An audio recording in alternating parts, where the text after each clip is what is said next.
End gold buyers, మీ కష్టాల్లో నమ్మకమైన మీ ఆత్మీయ నేస్తం.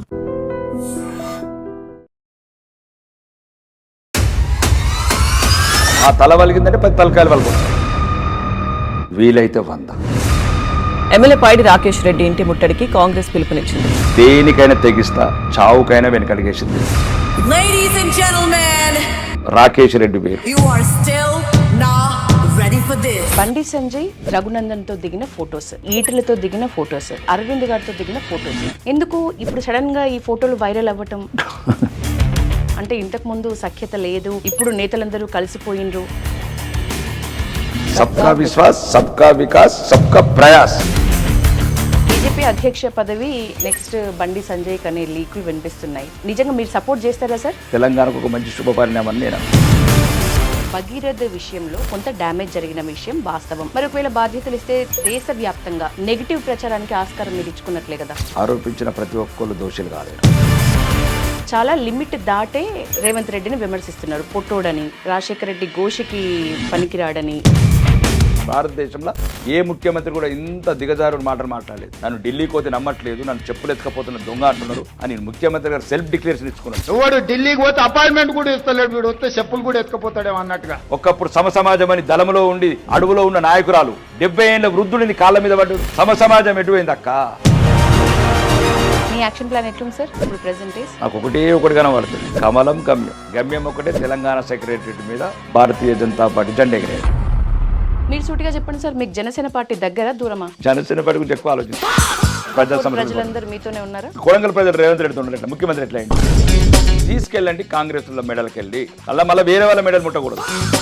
తీసుకెళ్లి తూకం మాత్రమే అండి, మళ్ళీ తులంకు 3 తులాలు కొట్టేస్తారు.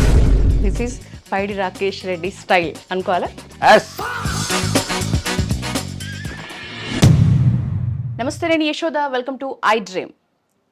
నిన్నటి దాకా ఒక లెక్క, రేపటి నుంచి ఇంకో లెక్క అంటోంది తెలంగాణ బీజేపీ. లీడర్లు చేతులు కలిపినరు, నాయకులు మాటల్లో పంచ్ పెంచినరు. అసలు ఢిల్లీలో ఏం జరిగింది మాట్లాడదాం. మనతో పాటు ఆర్మూరు ఎమ్మెల్యే పైడి రాకేష్ రెడ్డి సార్ ఉన్నారు. సార్ నమస్తే. నమస్తే. బాగున్నారా సార్? Super sir. ఎక్కడ చూసినా బీజేపీలోనే ఒకటే మాట, బండి సంజయ్, బండి సంజయ్, బండి సంజయ్. సంథింగ్ పెద్ద చేంజ్ ఏదో జరగబోతోంది. ఢిల్లీలో బండి సంజయ్ ఇంట్లోనే నేతలందరూ కలుసుకున్నారు. ఏంటి సార్, ఏమైనా అప్డేట్ ఇస్తారా?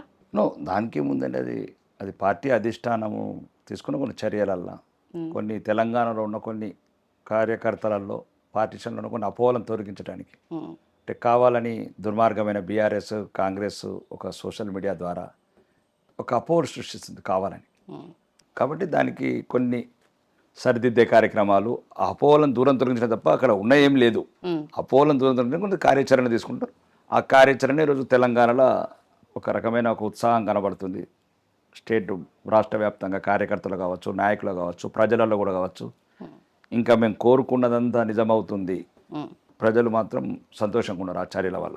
బండి సంజయ్ రఘునందన్తో దిగిన ఫొటోస్, బండి సంజయ్ ఈటలతో దిగిన ఫొటోస్, ధర్మపురి అరవింద్ గారితో దిగిన ఫొటోస్ ఇప్పుడు సడన్గా చాలా వైరల్ అవుతున్నాయి. బీజేపీ క్యాడర్లో చాలా సంతోషం వ్యక్తం చేస్తున్నారు కింది స్థాయి నుంచి.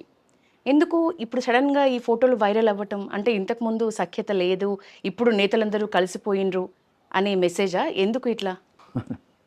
ఎప్పుడు సఖ్యతనే ఉంది. నేను చెప్పాను కదా ఇప్పుడే, ఈ బీఆర్ఎస్ కాంగ్రెస్ రెండు ఒక్కటై ఒక ఏదైతే వెస్ట్ బెంగాల్ దెబ్బకు ఇద్దరు దిమ్మ తిరిగిపోయింది. ఇంకా దీన్ని ఎవ్వరు ఆపలేరు. వెస్ట్ బెంగాల్ నుంచి మేము వంగ అంగ అన్ని కళింగ అన్ని కొట్టుకుంటూ వచ్చినారు. ఇంకా థ్రిల్లింగ్గానే ఉంది అని సమయంలో ఒక కుట్రలకు ఈ సోషల్ మీడియా ద్వారా కొన్ని పెయిడ్ ఛానల్స్ ద్వారా చేయటం మొదలుపెట్టారు. ఆ అపోహలకు సమాధానం దీన్ని బట్టి కూడా నాయకుల మధ్యన మాకు కూడా కొన్ని అవగాహన అవుతున్నాయి. మేము ఎంత మంచిగున్నా కొన్ని అపోహలను తొలగించాలా. ఒకటి, తెలంగాణ ప్రజలు, తెలంగాణ పార్టీ శ్రేణులు ఏదైతే మా నుంచి కోరుకుంటున్నారో నాయకులుగా, వాళ్ళకు అనుగుణంగా మనం ఉండాలనేది ఒక మంచి శుభ పరిపాలన ఇది తెలంగాణకు. గ్యాప్ చాలా స్పష్టంగా కనిపించింది కదా సార్ ఇన్ని రోజులు. ఇప్పుడు గ్యాప్ లేదండి. ఇప్పుడు మీకు అర్థం కావట్లేదు అంటే గ్యాప్స్ అంటే ఎట్లుంటుంది గ్యాప్స్? ఇప్పుడు ఈటెల బండి సంజయ్ కలిసినప్పుడు ఎందుకంత పెద్ద న్యూస్ అయిపోయింది చెప్పండి. మళ్ళీ నీకు ఏవైతే అపోహలు ఉన్నాయో అపోహలను తొలగించడానికి ఇవన్నీ. ఇప్పుడు గ్యాప్స్ ఏముంటుందండి? అయినా కష్టపడిన ఒక పైకి వచ్చిన నాయకులు ఇద్దరు, బండి సంజయ్ గారు ఈటెల రాజేందర్ గారు సామాన్య కుటుంబంలో పుట్టి ఈరోజు ఒక ఇద్దరు ఎవరి వ్యక్తిత్వం వాళ్ళకు ఉంది, ఎవరి బ్యాక్గ్రౌండ్ వాళ్ళకు ఉంది. కానీ ఇద్దరి ఒకటి ఏంటంటే ఊరికనే రాలేదు.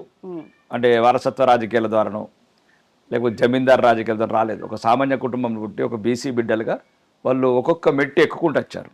కాబట్టి కొందరు కుట్రలో భాగంగా ఆ రకంగా సమస్యలు సృష్టించబడ్డాయి. కాబట్టి ఇద్దరు గమనించారు, అనవసరంగా మనము ఏదైతే సమాజం కోరుకుంటుందో ఒక మంచి పరిపాలన తెలంగాణ రాష్ట్రం, కాబట్టి కొన్ని అపోహలను దూరం చేయాల్సిన అవసరం ఉన్నది. కాబట్టి ఆ రకంగా కొన్ని స్టేట్మెంట్లు కొన్ని కలయికలు ఇవన్నీ ఇవ్వడం జరిగింది. భవిష్యత్తులో తెలంగాణకు ఒక మంచి శుభ పరిణామం అని నేను అనుకుంటున్నాను. శుభ పరిణామం అన్నారు. సెప్టెంబర్ 17 ఎలాగూ తెలంగాణ విమోచన దినోత్సవం సందర్భంగా ఎప్పుడు బీజేపీ హడావిడి ఉంటుంది ఖచ్చితంగా. ఈసారి ఒక కీలక ప్రకటన కూడా ఉండే అవకాశం ఉంది అంటున్నారు, నిజమేనా?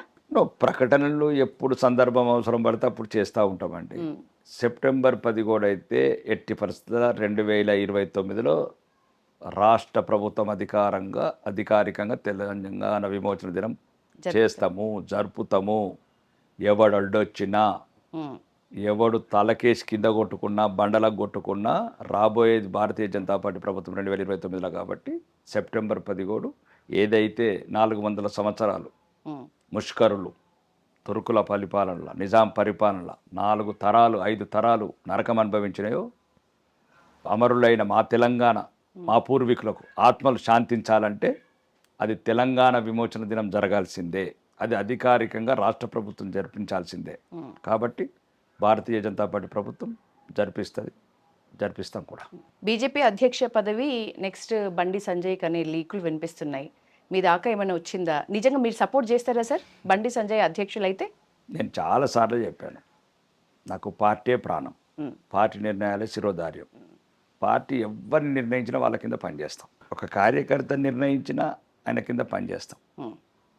ఇది నేషన్ ఫస్ట్ అనే పార్టీ, ధర్మాన్ని గౌరవించే పార్టీ. ఈ పార్టీకి కొన్ని వ్యక్తులు, మళ్ళీ నేను చాలా ఇంటర్వ్యూలో చెప్తున్నాను, ఇక్కడ పార్టీకి వ్యక్తులు ముఖ్యం కాదు. మీరు వ్యక్తులను చేస్తూనే విభజనలు తెస్తున్నారు. ఎవరి స్థాయి వాళ్ళకు ఉంటుంది. ఏదైనా సరే కేంద్ర పార్టీ ఇప్పుడు కార్యకర్తలు, నాయకులు ఏ నాయకత్వాన్ని కోరుకుంటారో ఆ నాయకత్వం వైపు ఉంటుంది. అది ఇప్పుడు ప్రతి 3 సంవత్సరాలకు ఒకసారి జరుగుతున్న ప్రక్రియ. ఒక్కోసారి మధ్యన జరుగుతుండొచ్చు, ఒక్కోసారి లేట్ జరుగుతుండొచ్చు. కానీ ఏదైనా పార్టీ తన దృష్ట్యా ఏ నిర్ణయం తీసుకున్నా మేము దాన్ని గౌరవిస్తాం. ఈరోజు రామచంద్రరావు గారు ఉన్నా కానీ రామచంద్రరావు గారి నాయకత్వంలో కూడా మేము ఉధృతంగా పనులు చేస్తున్నాం. ఈరోజు రైతు గోస కావచ్చు, ఫీజు రింబర్స్మెంట్ కావచ్చు, లేకపోతే ఉద్యోగుల బకాయిలు కావచ్చు, అన్నిటి మీద పోరాటం చేస్తున్నాం. మేము సైనికులం, వాళ్ళు సైన్యాధిపతులు. రామచంద్రరావు గారు కావచ్చు, కిషన్ రెడ్డి గారు కావచ్చు, బండి సంజయ్ గారు కావచ్చు. కాబట్టి ఏదేమైనా పార్టీ నాకైతే ఒకటే, నాకైతే పార్టీ అన్నిటికన్నా మించింది. నాకు పార్టీ మీ ఒపీనియన్ని కాసేపు పక్కన పెడితే సార్, బండి సంజయ్కి ఒకవేళ బాధ్యతలు ఇస్తే భగీరథ విషయంలో కొంత డ్యామేజ్ జరిగిన విషయం వాస్తవం, ఎవరు ఒప్పుకున్నా ఒప్పుకోకపోయినా. మరి ఒకవేళ బాధ్యతలు ఇస్తే దేశవ్యాప్తంగా నెగిటివ్ ప్రచారానికి ఆస్కారం మీరు ఇచ్చుకున్నట్లే కదా. అది కోర్టు పరిధిలో ఉన్న న్యాయస్థానాల్లో ఉన్న సమస్య ఒకటి. ఇంకా దాని గురించి న్యాయస్థానమే తీర్పులు చెప్పాలి. ఆరోపించిన ప్రతి ఒక్కళ్ళు దోషులు కాలేరు. ఇప్పుడు మీ మీద 100 ఆరోపణలు ఉంటాయి, నా మీద 100 ఆరోపణలు ఉంటాయి. మనం దోషులమైతే ఇక ప్రతి ఒక్కరు ఆరోపణలు చేస్తుంటే శిక్షలు మీడియానే ఖరారు చేస్తుంటే ఇక దేశంలో ఏ వ్యవస్థకు ఒక ట్రస్టెడ్ లేదు. ఒక ఇన్వెస్టిగేషన్ వ్యవస్థకు, లేకపోతే న్యాయ వ్యవస్థకు, అన్నీ. కాబట్టి అది ఒక కుటుంబంలో జరిగిన సంఘటన. దాన్ని మనం న్యాయస్థానానికి వదిలేయాలి. దాన్ని నాకు తెలిసి బండి సంజయ్ గారికి అయితే అది సంబంధం లేని ఇష్యూ. అంటే అట్లీస్ట్ పోక్సో విషయంలో తీర్పు అయితే రాలేదు కాబట్టి సార్, తీర్పుని బట్టి ఏమైనా ఆలోచన ఉండే అదేం ఉండదండి. అవి నిరంతరం జరిగే ప్రక్రియలో కుటుంబాలకు జరిగిన సమస్యలు ఆ కుటుంబాలు పరిష్కరించుకుంటాయి. భారతీయ జనతా పార్టీకి సంబంధం లేదండి. భారతీయ జనతా పార్టీ మేమేం చేయలేదు, పార్టీ ఏం చేయలేదు కదా అట్లాంటి సంఘటనలు. కాబట్టి అవి కుటుంబ సంఘటనలు, కుటుంబంలో జరిగిన సంఘటనలు కుటుంబాలే పరిష్కరించుకుంటాయి. న్యాయస్థానాల తీర్పులకు అనుగుణంగా ముందుకెళ్తారు. సార్, ఏపీకి భిన్నంగా జనసేనని ఇక్కడ కొంచెం గ్యాప్ పెరుగుతోంది. జనసేన పార్టీకి బీజేపీకి కొంచెం గ్యాప్ పెరుగుతోంది. ప్లస్ బీజేపీ నేతల్ని జనసేన చేర్చుకుంటోంది. ఫిరాయింపులకి పూర్తి వ్యతిరేకమైన మీరు, లేకపోతే మీ పార్టీ ఏమైనా వార్నింగ్ ఇచ్చే అవకాశం ఉందా జనసేనకి? ఫిరాయింపులు అంటే ఏంటి? ఫిరాయింపులు వేరు, పార్టీ చేరికలు వేరు. ఇప్పుడు మీరు యాక్సెప్ట్ చేస్తారా ఈ చేరికల్ని? ప్రజాస్వామ్యంలో ఎవరైనా సరే ఎవరికి నచ్చిన భావజాలంతో సిద్ధాంతం పోవచ్చు. తప్పేముంది? That is the beauty of democracy. రాజ్యాంగమే రాశారు ప్రజాస్వామ్యంలో తమ స్వేచ్ఛ, నాయకులకు వాళ్ళు కోరుకునే పార్టీలకు వెళ్ళొచ్చు, వాళ్ళు కోరుకున్న పదవులకు పోటీ చేయొచ్చు. నీకు ఏ పార్టీ సపోర్ట్ లేకుండా నువ్వు ఎంపీగా పోటీ చేయొచ్చు, రాష్ట్రపతిగా పోటీ చేయొచ్చు. అంటే నేను అనేది ఏంటంటే ఈ దేశ ప్రజాస్వామ్యం ఒక స్వేచ్ఛ, అది ప్రజాస్వామ్యయుతంగా పార్టీలు వాళ్ళకి ఇష్టం వచ్చిన, ఈరోజు జనసేన నచ్చచ్చు, రేపు తెలుగుదేశం నచ్చచ్చు, ఎల్లుండి కమ్యూనిస్ట్ నచ్చచ్చు, లేదు కవిత పార్టీ నచ్చచ్చు, లేదు బీజేపీ నచ్చచ్చు, ఆందోళన ఇళ్ళ రావచ్చు. ఒక ఆధునిక భారతంగా అభివృద్ధి వైపు అడుగులెడుతున్నదంటే అది భారతీయ జనతా పార్టీ నాయకత్వంలో కుంభకోణాలు లేని, కుటుంబ పాలన లేని ఒక పరిపాలన చేస్తుంది. ఈరోజు దేశ యువత కోరుకుంటున్న, మధ్యతరగతి కోరుకుంటున్న, పేదలు కోరుకుంటున్న ఏదైతే అభివృద్ధి ఉందో అది అన్ని వర్గాలకు అభివృద్ధి సమాంతరంగా చేసుకుంటూ వస్తున్నది ప్రభుత్వం. కాబట్టి ఇంకా మ్యాక్సిమం అన్ని పార్టీల వాళ్ళు మా దాంట్లోకి వస్తున్నారు. ఇంకా మా దాంట్లోకి వెళ్ళి పోయే వాళ్ళని ఎవరు చూడలేదు. ఎక్కడైనా మరి గల్లీ లీడర్లు, బుల్లి లీడర్లు ఉంటే పోతే పోయి ఉండొచ్చు, కానీ తప్ప మాకు తెలిసేది మా పార్టీలోకి వెళ్ళి ఈరోజు దేశమంతా మా పార్టీలోకి వస్తున్నది. అది అండమాన్ కావచ్చు, అది వెస్ట్ బెంగాల్ కావచ్చు, అది మహారాష్ట్ర కావచ్చు, లేకపోతే ఇంకే రాష్ట్రం అన్న కావచ్చు, పంజాబ్ కావచ్చు, జమ్మూ కాశ్మీర్ కావచ్చు, మొత్తానికి మొత్తం దేశమంతా కాషాయమయం అవుతున్నది. కాషాయం అనేది మా వ్యక్తిగతం అండి, మా మతం, మా ధర్మం. అది కాషాయానికి భారతీయ జనతా పార్టీ సిద్ధాంతం వేరు. Bharatiya Janata party political party, సబ్కా సాత్, సబ్కా విశ్వాస్, సబ్కా వికాస్, సబ్కా ప్రయాస్, అందరినీ కలుపుకొని. ఇప్పుడు ఉదాహరణకు మేఘాలయ స్టేట్ 96% క్రిస్టియన్స్ ఉన్నారు, అక్కడ కూడా బీజేపీ ముఖ్యమంత్రి ఎట్లుంటాడు? మాకు మతాలు కాదు ముఖ్యం, నేషన్ ఫస్ట్. కాబట్టి ఈరోజు మీకు చెప్పదలుచుకున్నది అంటే కాషాయం అనేది మా ధర్మం మాత్రమే, అంతే తప్ప కాషాయము రాజకీయ పార్టీకి ఆపాదించద్దు. ఓకే, కొందరు అనుకుంటారు అభివృద్ధిని తక్కువ చూపించే ప్రయత్నంలో ఇట్లాంటి పదాలు వాడతారు. ఎట్లయితే ఇతర మతస్థులకు ఎట్లయితే నమ్మకాలు ఉన్నాయో మాకు నమ్మకాలు ఉన్నాయి. మీరు సూటిగా చెప్పండి సార్, మీకు జనసేన పార్టీ దగ్గర దూరమా, గ్యాప్ ఉందా లేదా? జనసేన పార్టీ గురించి ఎక్కువ నేను ఏ పార్టీ గురించి ఎక్కువ ఆలోచించాను, నేను కాంగ్రెస్ గురించి ఎక్కువ ఆలోచించాను, జనసేన గురించి ఎట్లా ఆలోచిస్తాను? కాంగ్రెస్ గురించి మీరు ఈ మధ్య ఆలోచిస్తున్నారు. నథింగ్, నేనైతే వ్యక్తిగతంగా చెప్తున్నాను. మీరు అడిగదలుచుకున్నది ఇప్పుడు కొన్ని ఏముంటాయండి యశోద, కొన్ని నిర్ణయాలు పార్టీ నిర్ణయాలకే వదిలిపెట్టాలి, పార్టీ నాయకత్వానికి వదిలిపెట్టాలి. నేను పార్టీలో ఆ స్థాయి అంటే అంత పెద్ద స్థాయి నాయకుని కాను, ఢిల్లీ లెవెల్ కావచ్చు, లేకపోతే రాష్ట్రంలో నేను పార్టీ ప్రెసిడెంట్ స్థాయిలో లెవెల్ నాయకుని కాను. నేను ఒక శాసనసభ్యుడిగా ఈరోజు ప్రభుత్వాన్ని ప్రశ్నించి నిగ్గదీసి నిలదీసే శాసనసభలో కావచ్చు, నేను ఈ ప్రజలలో ఒక మంచి పేరు సంపాదించుకుంటున్నాను. ఓకే, అది పక్కన పెట్టండి. నేను ప్రశ్నించేది నా కుటుంబం గురించి ప్రశ్నిస్తలేను, నా కాంట్రాక్ట్ల గురించి ప్రశ్నిస్తలేను.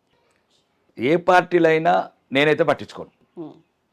నాకు ఒకటి కనబడుతుంది, కమలం గమ్యం. గమ్యం ఒకటే, తెలంగాణ సెక్రటరియట్ మీద భారతీయ జనతా పార్టీ జెండా ఎగరేయటం. ఈ రెండే కనబడితే నాకు ఇంకేది కనబడదు. ఓకే, బీజేపీలోకి వచ్చేసాను, అయిపోయింది, శాసనసభ్యుడికి ఎన్నిక. ఇంకా నాకు ఒకటి, అర్జునుడికి ఎట్లయితే పక్షి కన్ను కనబడాలో, ఆకులు, చెట్టు, పావు ఇవన్నీ నాకు కనబడాయి.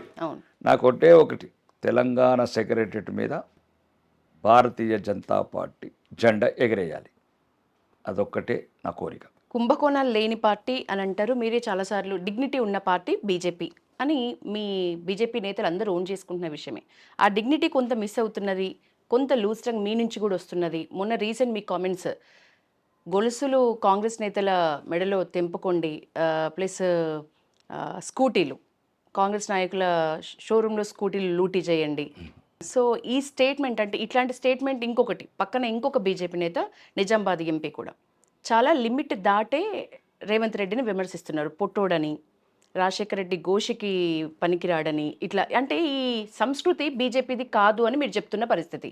మరి ఈ కామెంట్స్ని మీరు ఎట్లా ఓన్ చేసుకుంటారు? రైట్, మంచి ప్రశ్న అడిగారు.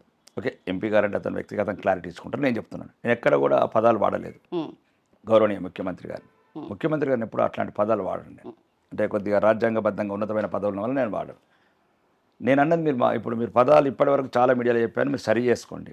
నేను ఎత్తుకెళ్ళమనలేదు, తీసుకెళ్ళమన్నాను. ఓకే, నేను దానికి న్యాయ విచారణకు కట్టుబడి ఉన్నాను. నేను న్యాయ నిపుణుల సలహాలు తీసుకొని మాట్లాడుతున్నాను. తేడా ఉంది బాగా ఎత్తుకెళ్ళడానికి, తీసుకెళ్ళడానికి. అయితే తీసుకోమని చెప్పినారు కదా సార్, మళ్ళీ అదే చెప్తున్నాను, దానికి ఇప్పటి కూడా కట్టుబడి ఉన్నాను యశోద. ఈ మళ్ళీ మీ ద్వారా ఐ డ్రీమ్ ద్వారా చెప్తున్న తెలంగాణ ప్రజలందరికీ నేను ఏ మాటలు అయితే చెప్పానో 2 మాటలకు కట్టుబడి ఉన్నాను. ఈరోజు ఇంకొకటి చెప్తున్నాను, ఆటో డ్రైవర్లు ఇప్పటిదాకా చర్చ జరిగింది. ఆటో రిక్షా డ్రైవర్లు కూడా మీరు ప్రశ్నించండి. ఎక్కడైతే కాంగ్రెస్ నాయకులు ఉన్నతమైన పదవులు ఉంటారో, మీ దగ్గర ఓట్లు పొందినరో, సంవత్సరానికి 12,000 ఇస్తామని. నేను ఏమంటున్నాను, రాజకుటుంబం, మీ భారతదేశ రాజకుటుంబం అంటే 65 ఏళ్ళు పరిపాలించారు. ముత్తాతలు, నానమ్మలు, తండ్రులు, తల్లులు, రాజకుటుంబం వారసులు ఇద్దరు వాగ్దానం చేశారు, రాజకుటుంబ వారసులు. యువరాణి గారు, యువరాజు గారు 18 సంవత్సరాల అమ్మాయిలకు వాళ్ళు ఏదో పాపం ఆ షేరింగ్ ఆటోలలో వెళ్ళలేక, లేకపోతే బస్ స్టాప్లలో ఉండి బస్సుల గురించి వెయిట్ చేయలేక, ఇరుకిరుకు బస్సులలో పోలేక నమ్మినరు అన్నమాట. స్కూటీలు అది పెద్ద బడ్జెట్ కాదు. 3 సంవత్సరాలలో సుమారు 12 లక్షల రూపాయలు, 12 లక్షల కోట్లు అయిపోయినాయి. ఆడబిడ్డలకు సుమారు ఒక 1000-2000 కోట్లు పెడితే స్కూటీలు వస్తాయి. నేను అన్నది ఏంటంటే నమ్మకం అనేది ప్రజాస్వామ్యం మీద ఇట్లాంటి నాయకులు, ఇట్లాంటి పార్టీలు ఉంటే రాను రాను ప్రజాస్వామ్యంలో నమ్మకం పోతుంది, నాయకుల మీద నమ్మకం పోతుంది. అంటే రేపు పిల్లలు ఎవరిచ్చిన, నిజాయితీ పరులు ఇచ్చిన నమ్మరు, నిజాయితీ పరులు ఇచ్చిన నమ్మరు. వాళ్ళు ఎట్లా నియ్యరు. మళ్ళీ ఒకసారి చెప్తున్నాను, తెలంగాణ వ్యాప్తంగా కాంగ్రెస్ వాళ్ళ షోరూమ్లు ఎక్కడుకుంటే అక్కడికి వెళ్ళండి, స్కూటీలు తీసుకోండి, బిల్లు వేపియండి. అనుముల రేవంత్ రెడ్డి బిల్లు మీద ఉండాలి, బట్టి విక్రమార్క అని రాసి ఉండాలి, పొంగులేటి శ్రీనివాసరెడ్డి అని ఉండాలి, ఉత్తమ్ కుమార్ రెడ్డి అని ఉండాలి, సీతక్క అని ఉండాలి. ఆ బిల్లన్నీ నాకు పంపించండి, నేను రాష్ట్ర ప్రభుత్వంతో డబ్బులు ఇప్పిస్తాను. చెప్పిన వాగ్దానాలు వాళ్ళు, ఆ వాగ్దానం వల్ల ఓట్లు వేయించుకుంది వాళ్ళు, ఆ వాగ్దానం వల్ల అధికారం అనుభవిస్తున్నది వేరు, జడ్ సెక్యూరిటీ భద్రతలలో ఉన్నారు వేరు, పెద్ద పెద్ద ప్యాలెస్ల నివాసం ఉంటున్నారు వాళ్ళు, మంత్రుల క్వార్టర్లలో నివాసం ఉంటున్నది వాళ్ళు, లక్షలాది రూపాయల జీతాలు తీసుకుంటుంది వాళ్ళు. ఎవరు? ఆ ఆడబిడ్డలు ఓట్లు వేయటం వల్ల మిమ్మల్ని నమ్మి ఓట్లు వేసారు. ఇవ్వండి, ఇవ్వకపోతే తీసుకెళ్ళండి. కాంగ్రెస్ వాళ్ళ షోరూమ్లో అయితేనే వాళ్ళు బిల్లు ఇస్తారు. ఇప్పుడు ఎట్లయితే తెలంగాణ కాంట్రాక్టర్లకు కాంగ్రెస్ వాళ్ళకి బిల్లు ఇస్తున్నారో బిల్లు ఇవ్వమంటున్నాను, తీసుకెళ్ళండి. బరాబర్ చెప్తున్నాను, ఇప్పటి కూడా చెప్తున్నాను, మాట మీద కట్టుబడి ఉన్నా. మీరు అవసరమైతే న్యాయ విచారణకు నేను ఇంతకుముందు కూడా సిద్ధంగా చెప్పాను. ఒక సుప్రీంకోర్టు లేదు, హైకోర్టు మాజీ న్యాయమూర్తితో, లేకపోతే ప్రస్తుత న్యాయమూర్తితో కమిటీ చేద్దాం. రెండోది బంగారం అన్న, నేను తెప్పుకోపోమలేదు, తీసుకుపోమన్నారు, తీసుకెళ్ళమన్నాను. తీసుకెళ్ళేటప్పుడు కూడా చెప్పాను, తూకం వేయండి అని చెప్పాను. ఇప్పుడు మీరు కాంగ్రెస్ అండి, మీరు కాంగ్రెస్ లీడరు, మీరు వెళ్ళి ఇల్లుకి చెప్పారు తులం బంగారం ఇస్తామని చెప్పారు. మీరెవరు చెప్పారు? కాంగ్రెస్ ప్రభుత్వము, రేవంత్ రెడ్డి, ఏదో అది దట్ ఈస్ మీ విషయం. ఈరోజు నువ్వు కూడా కాంట్రాక్టులు తీసుకుంటున్నావు, ఇక్కడ అధికారంలోకి వచ్చిందని. నువ్వు ఒక గ్రామంలో ఒక పదవికి గెలుస్తున్నావు, అంతేనా కాదా? కాబట్టి నేనేమంటున్నాను, తీసుకెళ్ళండి కాంగ్రెస్లో మెడల్కి వెళ్ళి, మళ్ళీ వేరే వాళ్ళ మెడల్ ముట్టకూడదు. కాంగ్రెస్ నాయకులు ఎవరైతే మీ ఇళ్ళకి వచ్చినారో, ఓట్లు అడిగినరో వాళ్ళ ఇళ్ళకి వెళ్ళండి. ఈరోజు నేను చెప్పింది మళ్ళీ అడగండి, తీసుకెళ్ళి తూకం మాత్రమే అండి. మళ్ళీ వీళ్ళు తులంకు 3 తులాలు కొట్టేస్తారు. మీరు తులమే తీసుకపోతే వీళ్ళు 3 తులాలు క్లెయిమ్ చేస్తారు ప్రభుత్వం దగ్గర. అవి కూడా ఇప్పుడు నేను ఏదైతే పేర్లు చెప్పినో వాళ్ళ బిల్లు క్లియర్గా అన్ని పంపించండి. మీరు కాంగ్రెస్ కూడా ఇబ్బంది పడకండి. మీరు గ్రామాలలో ఎవరెవరైతే పేదవాళ్లకు, అమాయకులకు, కళ్యాణ లక్ష్మి, షాదీ ముబారక్ ఎవరైతే ఉన్నారో, ఇప్పుడు నా నియోజకవర్గంలో 5,000 మంది నేనే చెక్కులు ఇచ్చాను, 5,000 తులాలు బాకీ ఉన్నారు మీరు. ఇవన్నిటికీ ఇప్పుడు రేవంత్ రెడ్డి బాధ్యత, బట్టి విక్రమార్కనే బాధ్యత, సీతక్కనే బాధ్యత. ఏం మరి ఎందుకు ఊరేగుతున్నారు? హెలికాప్టర్లు ఎట్లా తిరుగుతున్నారు? ఈ అబద్ధాల వాగ్దానాలతో కాదా? అవి ఇవ్వమంటున్నాను. ఒకవేళ ఇప్పటికి కూడా ఏదో చెప్తున్నాను, మీరు నిజంగా కూడా వీళ్ళు నాయకులు కూడా, మీరు కాంగ్రెస్ నాయకులకు చెప్తున్నా, దయచేసి మీరు ఇంకో రకంగా అనుకోకండి. మీరు గ్రామీణ ప్రాంతాలలో నాయకులు, రేపు పిల్లలు మిమ్మల్ని వీళ్ళు బలి చేస్తారు. వీళ్ళు హైదరాబాద్లో పదవులలో అనుభవించేటోడు, ముఖ్యమంత్రి, మంత్రులు, వీళ్ళు గ్రామాలలో చెడ్డ మాటలు మీరు తెప్పించుకుంటున్నారు. మీరు రండి, మీరు అంత పేద ఎవరెవరైతే ఆ కళ్యాణ లక్ష్మి, షాదీ ముబారక్ వాళ్ళకి మీ బంగారం ఇచ్చేయండి, తులం. ఆ బంగారం నేను ఇప్పిస్తారు రేవంత్ రెడ్డి దగ్గర, బట్టి విక్రమార్క దగ్గర. 3,24,000 కోట్ల బడ్జెట్ ఉంది. ఎంత అండి మొత్తం? 2,000 కోట్లు. లేదు, మీరు రేవంత్ రెడ్డి ఇంటి పక్కన ఒక 2 ఎకరాల భూమిని అమ్మేద్దాం, గవర్నమెంట్ భూమి, 2,000 కోట్లు వస్తాయి. దీని తప్పు నేను మానేస్తారు సరిగా. నేను వెరీ క్లియర్గా ఉన్నాను. లేదు, ఏదైనా న్యాయ వ్యవస్థలో మీరు కేసు నేను మాట్లాడతాను. ఇప్పుడు నేనేమంటున్నానండి, లక్షల కోట్లు కాదు కదా, అంటే సామాన్యులని, అమాయకులని, పేదవాళ్ళని మోసం చేసి గద్దెనెక్కుతారా? రానున్న రోజుల్లో ఇంకొకటి వస్తాడు, ఇక వాడు చెప్తాడు, ఇక 3 తులాల బంగారం ఇస్తా, 9,000 పెన్షన్ ఇస్తా, 30,000 రైతు బంధు ఇస్తా, లేదు నిరుద్యోగ భృతి 20,000 ఇస్తా. చెప్పండి. ఇంకొకసారి ఎవడైనా ఊర్లకు కొత్త వాగ్దానాలు చేసుకొచ్చిండనుకో, ఊరు ఆ విలేజ్ నాయకుల దగ్గరనే వాగ్దానం తీసుకోండి. ఎవడైతే మీ ఇంటికి వస్తాడో ఓటు గురించి, గ్రామీణ ప్రాంతాలలో మేము ఎవరైతే మోసం చేస్తారో వాడితోనే కాగితం రాయించుకోండి. దళితుడిని ముఖ్యమంత్రి చేసినరా? 3 ఎకరాల భూమి ఇస్తామన్నారు, చేసినరా? ఇచ్చిండ్రా? ఇంటికో ఉద్యోగం అన్నారు, ఇచ్చిండ్రా? కేజీ టు పీజీ విద్య అన్నారు, ఇచ్చారా? నిరుద్యోగ భృతి అన్నారు, ఇచ్చారా?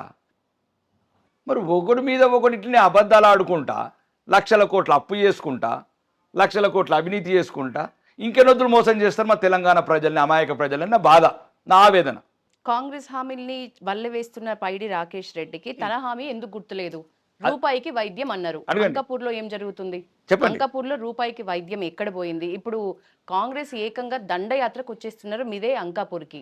ఎందుకని ఆ పరిస్థితి వచ్చింది? ఎందుకు అడగండి, ఫెయిల్ ఇంకా అవుతున్నారు? ఇంకేమేమి అడుగుతారు అడగండి. రాకేష్ రెడ్డి గారు అంకాపూర్ లో ఎందుకు ఫెయిల్ నేను అవుతున్నారు? అదే చెప్తున్నాను. రైతులకు ఎందుకు దూరం అవుతున్నారు? రోడ్లు బాలేవంటున్నారు అక్కడ రైతులు. ముఖ్యంగా రూపాయికి వైద్యం రాకేష్ రెడ్డి ఇచ్చిన మాట, ఆ మాట ఎందుకు నిజం కావట్లేదు? చెప్తున్నాను. నేను ఆర్మూర్ ఎలక్షన్లో పోటీ చేసినప్పుడు మారంపల్లి అనే గ్రామంలో స్టేట్మెంట్ ఇచ్చాను. ఉమ్, అప్పటికే 10 సంవత్సరాల ఆ టీఆర్ఎస్ ప్రభుత్వంలో ఒక్క ఇల్లు కట్టకుంటుంటే నేను ఆ రోజు బహిరంగంగా చెప్పాను, నేను అధికారంలోకి రాగానే అరువులందరికీ ఇల్లు కట్టించే ప్రయత్నం చేస్తాను ఉమ్, ప్రభుత్వంతో. ఒకవేళ ప్రభుత్వం కట్టకపోతే నేను ఊరుకు 10 ఇల్లు సొంతంగా కట్టిస్తానన్నా.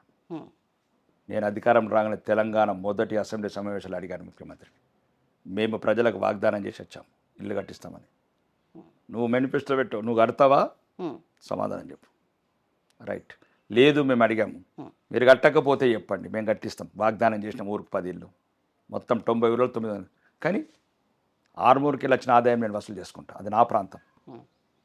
ఎక్సైజ్ నేనే వసూలు చేసుకుంటా, రోడ్ ట్యాక్స్ నేనే వసూలు చేసుకుంటా, రిజిస్ట్రేషన్ ట్యాక్స్ నేనే వసూలు చేసుకుంటా, ప్రతి ట్యాక్స్ నేనే వసూలు చేసుకుంటా, ప్రజలకు ఏది కావాలో అది చేసుకుంటా. అప్పుడు ప్రభుత్వం చెప్పింది, అడిగింది నేనే మొదలు. అప్పుడు మేము అడిగినాం కాబట్టే, మెడలు వంచినాం కాబట్టే ఊరుకు ఈరోజు 50 ఇల్లు కట్టించాం. మా నియోజకవర్గంలో 3000 ఇల్లు కట్టించాం. దానికి ఎవరో కాదు, ఆ డబ్బులు మా కేంద్ర ప్రభుత్వం నిప్పించింది. మేము నిన్నగాక మొన్న కూడా మేము ఈయన నమ్మలేదు. ఎందుకంటే ఈయన సొంతంగా పాడి చేసుకున్నాడు ముఖ్యమంత్రి. నన్ను ఢిల్లీకి పోతే నమ్మట్లేదు, నన్ను చెప్పులు ఎత్తుకపోతున్న దొంగ అంటున్నారు అని ముఖ్యమంత్రి గారు సెల్ఫ్ డిక్లరేషన్ ఇచ్చుకున్నాడు. భారతదేశంలో ఏ ముఖ్యమంత్రి కూడా ఇంత దిగజారుడు మాటలు మాట్లాడలేదు. ఢిల్లీకి వెళ్తే ఎవరు నమ్మట్లేదు, ఏ ఆఫీస్కి వెళ్ళినా, మంత్రి దగ్గరికి వెళ్ళినా, ఏ బ్యాంక్కి వెళ్ళినా మమ్మల్ని దొంగలుగా చూస్తున్నారు, చెప్పులు ఎత్తుకపోతారు అని. అటువంటి టైంలో మేము పోయి చెప్పినాం బీజేపీ వల్ల. ముఖ్యమంత్రి బాగా ఫీల్ అవుతున్నాడు దొంగ అనుకొని. దయచేసి తెలంగాణ ప్రజలు మంచివాళ్ళు, వాళ్ళకి ఏదైతే మనం 5 కోట్ల ఇల్లు కట్టించామో ప్రధానమంత్రి ఆవాస్ యోజన కదా, మన రాష్ట్రానికి రావాల్సిన వాట అడిగిన దానికి ఎక్కువ ఇప్పించాము. కాబట్టి బరాబర్ 10 అంటే 50 కాదు, ఇంకా అవసరమైతే అర్హులందరికీ కట్టిస్తాం. ఇప్పుడు కూడా చెప్తున్నాం. ప్రభుత్వం ఎవడ బసమండి, భలే మాట్లాడుతున్నాం. నేను చెప్పింది అదే, కట్టేయకపోతే కట్టిస్తానని. కానీ నేనే ఎమ్మెల్యే అయిన తర్వాత ఇంకా ప్రభుత్వం మెడల్ వంచిన తర్వాత అది మొన్న కూడా క్లారిఫికేషన్. ఇంకా రెండోది, మేము ఆల్రెడీ ₹1 హాస్పిటల్ హైదరాబాద్ ఉంది, అదే మూసేసినాం మేము. ఇంకొకటి 2 ఒకటి నడుతుంది. అది ఓన్లీ కన్సల్టేషన్. మీకు అదే చెప్తున్నాను, అప్పుడు చెప్పాము, ఇప్పుడు కన్సల్టేషన్ ₹1. డాక్టర్ 5-6 డాక్టర్లు ఉంటారు. అదొక 5-6 సంవత్సరాలు నడిచింది. దానివల్ల రకరకాల ఇబ్బందులు, రాజకీయ ఎప్పుడైతే దేనికైనాము, కిడ్నీల హాస్పిటల్ అమ్ముతున్నట్టు. అసలు consultation hospital operation theatre kidney ఎట్లా తీస్తారు? ఓకే, మాకున్నది కన్సల్టేషన్ ₹1 హాస్పిటల్. కన్సల్టేషన్ మీనింగ్ ఎక్కడ కూడా మేము అక్కడ ఆర్మూర్లో అవసరం పడితే పెడతామని చెప్పాం. ఇప్పుడు ఏం చెప్తారు సార్? అదే చెప్పాం. మళ్ళీ తర్వాత ఎమ్మెల్యే కాగానే ఉన్న 100 మంది డాక్టర్లు వచ్చారు. అన్న మీరు ఎవరు చెప్తారు, అందరికీ మేమే ఇస్తున్నాం కదా కన్సల్టేషన్కి, ప్రత్యేకంగా మీరు పెట్టే అవసరం ఏమున్నది? మీరు ఒకరు పెడితే మీ దాంట్లో 50 మంది వస్తారు, రోజుకు 500 మంది మేము చూస్తాం. రెండోది, ఈరోజు నేను శాసనసభ్యుని, నా సంతకం ద్వారానే ఈరోజు కోట్లాది రూపాయలు పేద ప్రజలకు ఎల్ఓసీలు ఇస్తున్నా. ఇంకా నీ కన్సల్టేషన్ కన్నా, రూపాయి కన్సల్టేషన్ కన్నా 10 లక్షల రూపాయల విలువైన ట్రీట్మెంట్ ఇప్పిస్తున్నాను నిమ్స్ హాస్పిటల్లో. కాబట్టి అది అవసరం లేదని నిర్ణయించుకున్నాం. బస్ ఇంకా నేను చెప్పినే 2. ఇంకా రెండోది, రాజకీయాలలో పార్టీ అధికారంకి వస్తే మేము చెప్పినాయని చేస్తాం, ప్రయత్నం చేస్తాం. మేజర్గా ఇష్యూస్ ప్రయత్నం చేస్తాం. ఇలా కాదు కదా దొంగల్లాగా, అబద్ధాల్లాగా. అత్తకు 4000, కోడలకు 2500. మరి అడగద్దా? ప్రతిపక్షంలో మేము 3 ఏళ్ళు అయింది, మరి ఇంకెప్పుడు అడగాల? ఇప్పుడు అడగకపోతే మళ్ళీ కంపల్సరీ రేవంత్ రెడ్డి 10,000 రూపాయలు, మనం ఏమంటాడు, మహాలక్ష్మి 10,000 ఇస్తా అంటాడు, పెన్షన్ 15,000 ఇస్తా అంటాడు, రైతు బంధు 50,000 ఇస్తా అంటాడు. తులం అప్పటి తీయలేదా? తులం కలిపి మళ్ళీ ఇప్పుడు మనం ఏమన్నాడు, ఎంత ఎంత ఎంత ఎంత రేపు ఇంత అంటాడు, ఎంత ఎంత పెన్షన్ ఎంత అంటాడు. ఇక ఇట్లా అంటాడు. మొన్ననేమో ఎలక్షన్ ఇట్లా చూపించాడు, ఇప్పుడేమో ఇట్లా చూపిస్తాడు. ఇక కాంగ్రెస్ వాళ్ళు కూడా ఎట్లా మా చేతే కదా, గుర్తు కదా, 2 గుర్తు కూడా వచ్చిందని ఇట్లా మాట్లాడతారు. కాబట్టి నా తెలంగాణ అమాయక ప్రజలు మోసపోవద్దని ఇట్లాంటి ప్రకటనలు ఇస్తున్నాను, ప్రశ్నిస్తున్నాను. ప్రజాస్వామ్యంలో జవాబుదారీతనం కూడా ఉండాలని అడుగుతున్నాను. రాబో రోజులలో మేనిఫెస్టోలో పెట్టాలంటే ఏ పార్టీ వాళ్ళైనా సరే, మళ్ళీ ఆ పార్టీ ఈ పార్టీ కాదు, ఒళ్ళు దగ్గర పెట్టుకొని చేయాల్సిన అవసరం. నాలాగానే అందరు మాట్లాడినారు అనుకో, ఇప్పుడు జరిగిన నష్టాన్ని అయితే పూడ్చలేం. కానీ వచ్చే రోజుల్లో రాజకీయ నాయకులు తప్పుడు వాగ్దానాలు, అబద్ధాలు చేసి అందలం ఎక్కుడు మాత్రం తగ్గిపోతుంది. నేను చెప్పట్లేదు, తెలంగాణ హైకోర్టు చెప్పింది మొన్న. ఏం చేశారు? కుబేరుడే అప్పుల పాలేటట్టు చేస్తున్నారు రాష్ట్రాన్ని. ఎవడు పోతుందండి? ఎవరిది పోతుంది ఇలా? రాజకీయ నాయకులు ఏమన్నా ఆస్తులు అమ్ముతున్నారా? ప్రతి ఒక్కరు ఆస్తి పెరుగుతున్నది. తెలంగాణ ప్రజలు మాత్రం అప్పుల పాలవుతున్నారు. ఎక్కడ లేవు, ఏ డిపార్ట్మెంట్ లేవు. ఇప్పుడు మీరు రోడ్స్ అన్నారు, ఎన్నిసార్లు తిరుగుతాం? ఒక్క రోడ్డుకు మారంపల్లి అనే రోడ్డు ఉంది. పాప మా సర్పంచ్ మారంపల్లి గంగాధర్ అని అంటారు, సీతక్క కాళ్ళు మొక్కిండు, చిన్న వయసేది ఆయన. గౌరవనీయ పంచాయతీరాజ్ శాఖ మంత్రులు, ఒకప్పుడు సమసమాజం అని దళములో ఉండి అడవులో ఉన్న నాయకురాలు, సమసమాజం ఎటువైంది అక్క? కనికరం లేని గుండె అయిపోయింది. 70 ఏళ్ళ వృద్ధుడిని కాళ్ళ మీద పడ్డాడు. 60,000 కోట్ల బడ్జెట్ అయిపోయింది నీ పంచాయతీరాజ్ది. రోడ్డు ఇయ్యలేవా? మారంపల్లి శాంక్షన్ అయిపోయింది, మర్చి క్యాన్సిల్ చేసిన వీళ్ళు. దౌర్భాగ్యమైన పరిపాలన ఈరోజు తెలంగాణ రాష్ట్రం నడుతుందంటే దోపిడీ పరిపాలన. అది కాంగ్రెస్ పరిపాలన, అది నిలదీస్తున్నాం. దేనికైనా కట్టుబడి ఉంటాం తప్ప నాకు వ్యక్తిగతంగా ఏదో రాజకీయాల గురించి మాట్లాడట్లేదు యశోద. అంటే ఇవన్నీ చూస్తున్నాను 2014 జూన్ 2 నుంచి. అందులోకి ఆవేదనలోకి వచ్చిన మాటలు తప్ప ప్రజల్ని కూడా అట్లాంటి ప్రోత్సహించడం కాదు. మంచిగా నిజాయితీగా వెళ్ళండి, బిల్లు రాపియండి అనుముల రేవంత్ రెడ్డి గారని. లేదు వాళ్ళ అన్న కూడా ఉన్నాడు అనుముల తిరుపతి రెడ్డి గారు. ఇప్పుడు ఎవరండి వీళ్ళు? సీతక్క గారు గౌరవప్రదమైన అడగాల. మీరు ప్రభుత్వం వస్తేనే కదా. మరి 3 ఏళ్ళు ఇది ఎప్పుడు చేస్తారా? ఎలక్షన్ రాగానే 3 నెలల ముందు చేస్తారా? ఎలక్షన్ రాగానే మళ్ళీ 6 నెలల ముందు వేసి అప్పుడు కదా ఆ పెద్ద ఆయన చేసినట్టు మాజీ ముఖ్యమంత్రి గారు 5 ఏళ్ల తర్వాత రుణమాఫీ లాస్ట్ మూమెంట్ ఎలక్షన్ కట్టేసిండు. ఇది తప్పు అంటున్నా. మీరు తెలంగాణ ప్రజలు దయచేసి రాజకీయాలు వేరు, రాకేష్ రెడ్డి వేరు. నేను చెప్పింది మీ గురించి. లేకపోతే వీళ్ళు మిమ్మల్ని అన్ని రకాలుగా మోసం చేస్తారు ఈ పార్టీలు. ఇట్లాంటి పార్టీలు ఒక మంచి పార్టీలు, మంచి మేనిఫెస్టోలు, విద్య, వైద్యము, ఉపాధి ఇవన్నీ చూసి ఒక నిజమైన క్యారెక్టర్ ఉన్నోళ్ళని, క్యాలిబర్ ఉన్నోళ్ళని రానున్న రోజుల్లో తెలంగాణ భవిష్యత్తు గురించి నిర్ణయించుకోండి. సార్, రేవంత్ రెడ్డి మీద వెంకటరమణారెడ్డిని నిలబెడితే గెలుస్తాడు అని అన్నారు. నిజంగా గెలుస్తారా? ఇంతకుముందు గెలలేదా? రేవంత్ రెడ్డి వెంకటరమణారెడ్డి మీద గెలిచిండా? వెంకటరమణారెడ్డి రేవంత్ రెడ్డి మీద గెలిచిండా? ఎవరి రేవంత్ రెడ్డి? ముఖ్యమంత్రి కదా. అసలు ముఖ్యమంత్రి పదవి స్వీకరించద్దు, కామారెడ్డి ఓడిపోయిన దానికి. రిపీట్ ఎందుకు కాదండి? ఒకసారి ఓడగొట్టు, ఎన్నిసార్లు అండి? ఇప్పుడు ఒకసారి ఓడగొట్టిన మీద కొత్తగా అద్భుతాలు మేము చెప్పట్లేదే, జరిగిందే చెప్తున్నాం. యాస్ బరాబర్ పునరావృతం చేస్తాం హిస్టరీ. ఓకే, మీ యాక్షన్ ప్లాన్ ఎట్లుంది సార్ ఇప్పుడు ప్రెజెంట్ డేస్? యాక్షన్ ప్లాన్ ఏముంటుందండి? నిరంతరం ప్రజాక్షేత్రంలో ఉండాలా, ప్రజలందరూ మీతోనే ఉన్నారా? అరే ఆరుమూరు ప్రజలు, కొడంగల్ ప్రజలు రేవంత్ రెడ్డితో ఉన్నారు, ఎట్లా ముఖ్యమంత్రి ఎట్లా అయిండు? ఇప్పుడు ప్రజలని ఏం చేస్తామండి? ఇప్పుడు ఒకటి మాకు సాధ్యమైనంత వరకు సుమారు 750 కోట్ల రూపాయలు తీసుకొచ్చాను నేను. 750 కోట్లు తెలంగాణలో ఏ ప్రతిపక్ష ఎమ్మెల్యే తెచ్చినా అడగండి.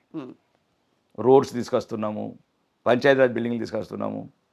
లేదు చిన్న చిన్న తలివేద లాంటి గ్రామాలకు రోడ్లు వేపిస్తాం, 20 సమస్య ఉన్నది. లేదు 200 కోట్లు పెట్టి ఇంటిగ్రేటెడ్ యుద్ధ ప్రతిపాదన శరవేగంగా జరుగుతున్నాయి పనులు. ఒక శాసనసభ్యుడిగా ప్రతిపక్షంలో ఉన్నప్పుడు లేదు ఇవన్నిటికన్నా ముందు గల్పు కార్మికుల గురించి తెలంగాణ అసెంబ్లీలో ఏం మాట్లాడుతున్నాడు? ఏ శాసనసభ్యుడు మాట్లాడుతున్నాడు? పేదలకు రేషన్ కార్డ్స్ కావచ్చు, పేదలకు ఇల్లు కావచ్చు, పేదలకు ఇళ్ల స్థలాలకు కావచ్చు. ఇప్పటికి కూడా చెప్తున్నాను, పేదలకు ఇప్పటివరకు ఒక ఇంటి స్థలం ఇవ్వలేదు. 3 ఏళ్ళు అవుతుంది. దాని గురించి కూడా పోరాటం చేస్తా. అవసరమైతే అమర నిరాహార దీక్ష చేస్తా, రాసి పెట్టుకో. పోరాటం అన్నారు, కట్టెలు పట్టుకొని నించోబెడుతున్నారు కాంగ్రెస్ నేతలు. మనం మీ ఊరికి వస్తే ఆ పరిస్థితి ఎందుకు వస్తుంది సార్? కట్టెలు పట్టుకొని మీ మనుషులు నిలబడాల్సిన పరిస్థితి ఎందుకు వస్తుంది? వాళ్ళు నిర్ణయించుకోవాలి. కాంగ్రెస్ పార్టీ వాళ్ళు చేసే చర్యకు ప్రతిచర్య, దానికి సమాధానం అది. ఇంకా తర్వాత ఏమేమి పట్టుకుంటాం వాళ్ళే నిర్ణయించుకోవాలా. వాళ్ళు తీసుకునే నిర్ణయాలను బట్టి మా ప్రతీకార నిర్ణయాలు ఉంటాయండి. ఇది బీజేపీ సంస్కృతినా, పైడి రాకేష్ రెడ్డి సంస్కృతినా? ఇది రాకేష్ రెడ్డి సంస్కృతి కాదండి. మోసం చేసి ఎట్లన్నా గద్దెలు ఎక్కుతాము, లక్షల కోట్ల అవినీతి చేస్తాము, కుటుంబ పాలన చేస్తాము అనుకున్న నాయకులందరికీ నా సమాధానం ఇదే. దేనికైనా తెగిస్తా, చావుకైనా వెనకడిగేసేది లేదు. అధికార పార్టీ ఎవరండి? కాంగ్రెస్. అధికార పార్టీ ఎక్కడైనా ప్రతిపక్ష ఎమ్మెల్యే, ఎక్కడైనా ప్రతిపక్ష పోడు అధికార పార్టీ శాసనసభ్యులై ఆ మంత్రులై ముట్టడి చేస్తారు. అందరు పగబట్టిరు నన్ను. రేవంత్ రెడ్డి కనుసన్నలతోని, ఈ మంత్రుల కనుసన్నలతోని. నేనేమన్నా? అవును, ఇప్పుడు అన్నాను కదా, అందరు గద్దెనెక్కి ఉత్తమ్ కుమార్ రెడ్డి యూనియన్ అంటున్నాను స్కూటీలు. అట్లా అడిగిన దానికి నా మీద ప్రతీకారచర్యనా? లేదు నేను రేవంత్ రెడ్డి అన్నదమ్ముల మీద ఏమైనా 100 కోట్లు స్కాములు చేస్తున్నానా, కబ్జాలు చేస్తున్నానా? ఏమన్నా వీళ్ళందరూ మంత్రివర్గంలో ప్రతి ఒక్కరు 10% 20% కమిషన్లు కొట్టుకుంటూ బిల్లు ఇచ్చి పాస్ చేస్తున్నా? ఏం చేస్తున్నా నేను? ఒక ప్రతిపక్షంలో ప్రజా గొంతుకై ప్రశ్నిస్తున్నా. దానికి సమాధానం మీరు ప్రజాస్వామ్యయుతంగా చెప్పండి. నా మీద దాడి ఇంటి ముట్టడి అంటే ఏంది? మరి రేవంత్ రెడ్డి ఎన్నిసార్లు ముట్టడి చేయాలి? అందరూ తెలంగాణ వాళ్ళందరూ సీతక్కి ఇల్లు ముట్టడి చేయొద్దా? బట్టి విక్రమార్కి ఇల్లు ముట్టడి చేయొద్దా? అధికారం ఉన్నది మీరు కాబట్టి కావాలని ఒక ప్రతీకార జ్వాలతో రగిలిపోతున్నారు. వాళ్ళు అన్నప్పుడే నా కార్యకర్తలు స్వచ్ఛందంగా వచ్చారు. నేను కాపాడుకుంటామన్నా. నేను ఏది జరిగితే బరాబర్ ఏక్ దస్ మా తల వలిగిందంటే 10 తలకాయలు వాళ్ళు కొడతాం. ఒక తల పగిలితే 10 తలకాయలు. బరాబర్ 10 తలలు, వీలైతే 100. మేము ఎవరిని ఏమన్నా ముందు మమ్మల్ని ఏమంటే మాత్రం ఒప్పుకునేది లేదు. This is Paidi Rakesh Reddy style అనుకోవాలా? అంటే ఆత్మరక్షణ అద్దా మాకు? అద్దా అంటే ఏమనాలా మరి? ఆడు కొడితే పడాలా? ఎవడో అనామకుడు వచ్చిన ఇంటి ముట్టడి ఎత్తంటే ఒప్పుకోవాలా? ఇది మరి దీన్ని ప్రశ్నించారు కాంగ్రెస్ని? అధికార పార్టీ ఉన్నది కదరా, మీరు చెప్పింది ఇంప్లిమెంట్ చేయండి. ఆయన ఏమన్నాడు దాన్ని అడిగాను తప్ప అడిగాను. ఇప్పటికి కూడా చెప్తాను, కట్టుబడి ఉన్నాను అంటున్నాను. ఓకే, ఇప్పుడు గౌరవనీయ మా పిసిసి ప్రెసిడెంట్ గారు మహేష్ కుమార్ కూడా ఉన్నారు, అనుమల రేవంత్ రెడ్డి గారు ఉన్నారు. మీరు దేనికైనా సిద్ధం, కమిటీ వేయండి. ఒకవేళ రాకేష్ రెడ్డి మాట్లాడిన తప్ప అంటే దేనికైనా దానికి సిద్ధం. ఒక ఇంటలెక్చువల్స్, రాజ్యాంగ నిపుణులు, మాజీ న్యాయమూర్తులు, ప్రస్తుత న్యాయమూర్తులు కమిటీ వేయండి కదా. నేను మాట్లాడిందని తప్పున్నదని దేనికైనా శిక్ష లేదు. మహేష్ కుమార్ గౌడు, రేవంత్ రెడ్డి ఏ శిక్ష కానీ వాళ్ళిద్దరు ఇప్పుడు అధికారం ఉన్నారు కదా, పీసీ ప్రెసిడెంట్, వాళ్ళిద్దరు ఏ శిక్ష విధించి నేను సిద్ధంగా ఉంటా. నేను పేద బిడ్డలు, సామాన్య బిడ్డల వైపు ప్రశ్నిస్తున్నా. ఫీజు రింబర్స్మెంట్ ఉండండి. అవును, తప్పేముంది? ఫీజు రింబర్స్మెంట్ ఎందుకు ఇయ్యరు అడుగుతున్నా. ఇప్పుడు కూడా అడుగుతున్నా యశోద మీ ద్వారా. ఇన్ని లక్షల కోట్లు వచ్చినప్పుడు మీకు కాంట్రాక్టర్లకు 40% 30% కమిషన్ తీసుకొని బిల్లు ఇచ్చే మీకు పేద పిల్లలకు ఫీజు ఎందుకు ఇయ్యరు? ఆ పిల్లలు ఏడుపు మంచిది కాదండి. ఆడ డోర్ల కాడ ఆపేస్తారు, ఎంట్రన్స్ కాడ. లోపల పిల్లలు ఉంటారు, వాళ్ళు సాటి పిల్లలు, ఎదిగిన పిల్లలు. వాళ్ళు చిన్న పిల్లలు కాదండి, వాళ్ళు ఇంజనీరింగ్ స్టూడెంట్లు, 20 ఏళ్ళ బిడ్డలు. ఏం పాపం చేశారండి? తెలంగాణలో పుట్టడం పాపం చేశారా? మీ దుర్మార్గమైన వాగ్దానాలకు ప్రమాణం చేశారా? విద్య ఏనోళ్ళు, వైద్యం ఏనోళ్ళు మీరా? మీరు ప్రభుత్వాలు నడిపేది. నేను అదే అడుగుతున్నాను, ఇప్పటికి కూడా చెప్తున్నా. దేనికంటే దానికి సిద్ధం, అన్ని ఉద్యమాలు చేస్తాను, ఏదంటే అది చేస్తాను, దేనికంటే దానికి తెగిస్తాను. నేనేమంటున్నాను, ఎవరుంటారండి ఈ ఫీజు రింబర్స్మెంటు? పేద పిల్లలు, సామాన్యులు, చదువుతోనే జీవితాలు దిద్దుకునే వాళ్ళు. వాళ్ళకి ఏం ఆస్తులు ఉన్నాయా, అంతస్తులు ఉన్నాయా, కోకాపేటల విల్లలు ఉన్నాయా, రేవంత్ రెడ్డి లాగా, రాకేష్ రెడ్డి లాగా, పట్టి విక్రమార్క లాగా, సీతగా? నేను ఏమంటున్నానంటే వాళ్ళకి కోట్లాది ఆస్తులు లేవండి. వాళ్ళకి చదివే వాళ్ళ భవిష్యత్తు, చదివే వాళ్ళ ఫ్యూచరు. ఓకే, చదువుకున్న తర్వాత వాడు ఏదో చేసుకుంటాడు, కానీ చదువుకు కావాల్సింది ఆటంకులు సృష్టిస్తే ఎట్లా? వాళ్ళు ఒక ఆత్మన్యూనత భావం పెరుగుతుంది యశోద. వాడు కాలేజీకి పోతాడు, వాడు లోపలికి రానియాడు. వీళ్ళకి సంబంధించిన వాళ్ళందరూ లోపల ఉంటారు. తల్లిదండ్రులను అడుగుదామంటేనేమో రక్తం అమ్ముకుంటున్నారండి, కిడ్నీలు అమ్ముకొని ఫీజులు కడుతున్నారు. నాకు తెలిసిన ఫ్యామిలీ ఎన్నో 4 లక్షలు కడుతున్నారు ఇప్పటికి. 4 ఏళ్ళ నుంచి వీళ్ళు ఇస్తారండి దుర్మార్గులు. గత ప్రభుత్వం, ఈ ప్రభుత్వం. నేనేమంటున్నా, అన్ని పక్కన పెట్టండి. అది ప్రాధాన్యత ఫస్ట్ ఫీజు రీంబర్స్మెంట్ ఇవ్వండి, 15,000 కోట్లు. కావాలంటే మీకు కమిషన్లు మేము ఇస్తామన్నా. దీని మీద ప్రతి మాట మీద కట్టుబడి ఉన్నానండి. ప్రతి దేనికైనా సరే నేను ఏది కూడా దయచేసి, అందరు అనుకుంటున్నారు ఆవేశంగా మాట్లాడతారు, రాకేష్ ఆలోచనతోనే మాట్లాడతారు. అందరినీ మాట్లాడే విధానం కావచ్చు, ఇంకేదైనా కావచ్చు, ఆవేశంతో మాట్లాడుతుంటట్లేదు. మీ ద్వారా చెప్తున్నాను, దయచేసి తెలంగాణ ప్రజలు మీరు అనుకుంటుండొచ్చు నేను ఆవేదనతోనే మాట్లాడుతున్నాను. నేను అన్న మాటలు తప్పుంటే మీరు ఏ శిక్ష నాకు వేయండి. నేను ఈరోజు రాష్ట్ర వ్యాప్తంగా ఉన్న పేదల గురించి మాట్లాడుతున్నాను, గల్ఫ్ కార్మికులు మాట్లాడుతున్నాను. ఒక్క పిల్లగాడు 20 ఏళ్ళ బిడ్డ ఆ కాలేజ్ గుమ్మం దగ్గర నిలబడితే ఆడి కన్నీళ్ళు, వాడి కడుపులో ఉన్న వాడి మరిగే రక్తం తెలుసు నాకు. ఉద్యోగాలు ఇస్తామని అశోక్ నగర్ చౌరస్తాలో మీ యువరాజు వచ్చి చెప్పినప్పుడు బిడ్డలు ఈరోజు మళ్ళా కిడ్నీలు అమ్ముకుంటున్నారు. చూడు, వాళ్ళ బాధలు, వాళ్ళ తల్లిదండ్రుల బాధలు మాట్లాడుతున్నారు. లేదు, రాజకీయ నాయకులలో కొద్దిగా మార్పు అన్న రావాలని మాట్లాడుతున్నాను. ఏదన్నా సరే ప్రశ్నించిపోతాను. నాకు వ్యక్తిగతమే లేదు, రాజకీయం నా భవిష్యత్తు కూడా కాదు. ఎన్నోసార్లు చెప్తున్నాను, గతం లేదు, భవిష్యత్తు లేదు. ఈరోజు ఉంది నా దగ్గర. ఈరోజు ఈ గొంతుని మోగే వరకు ప్రశ్నిస్తూనే ఉంటాయి ఈ రాజ్యాన్ని. Yes, thank you sir. మీ ఆవేశం వెనుక చాలా ఆలోచన ఉంది అని చెప్పిండ్రు. ఆ ఆలోచన ప్రజలకి చాలా మంచి చేయాలని మా ఐ డ్రీమ్ ద్వారా మనస్ఫూర్తిగా కోరుకుంటూ మీ వాల్యుబుల్ టైం మాకు ఇచ్చినందుకు థ్యాంక్ యూ. ధన్యవాదాలు.